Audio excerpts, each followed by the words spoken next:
In the database table diagram, when connecting tables together, we're going to use relations. And in the past, we've used relations with lines and then multiplicities on each end. For this case, we are going to move to crow's feet notation. So it's still lines, but now instead of using the multiplicity 0 dot dot 1 or 0 dot dot star or 1 dot dot 1, we're going to use the end of the line actually indicates that. So if we look at these different lines, this one is the same as 1 dot dot 1. That's what we see down here. And up here, this is the same as 0 dot dot 1. If we choose another line,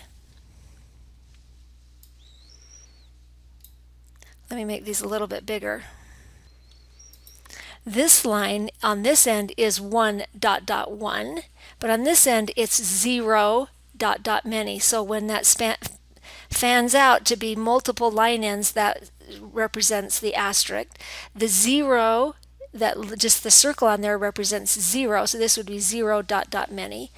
The line, straight line means 1, so 1 dot dot 1. This one's 0 dot dot 1, and then there would be, notice that there's a whole bunch of different versions of these. Here's the many to many, so this is 1 dot dot many to 1 dot dot many, but there's also 0 dot dot manys as well. So 0 dot dot many to 0 dot dot many, and then the combination where you have 0 dot dot many at one end and 1 dot dot many on the other end. If you can either find the right line or you can simply change the ends just the way that we've edited them before. So we can say, oh, you know what, I want this end, instead of seeing 1 dot dot 0, I want it to be, or actually this stands for 0 dot dot 1, even though it's going the other way. I could say I really want that to be 0 to many, so I can look and find that crow's feet notation 0 dot dot many.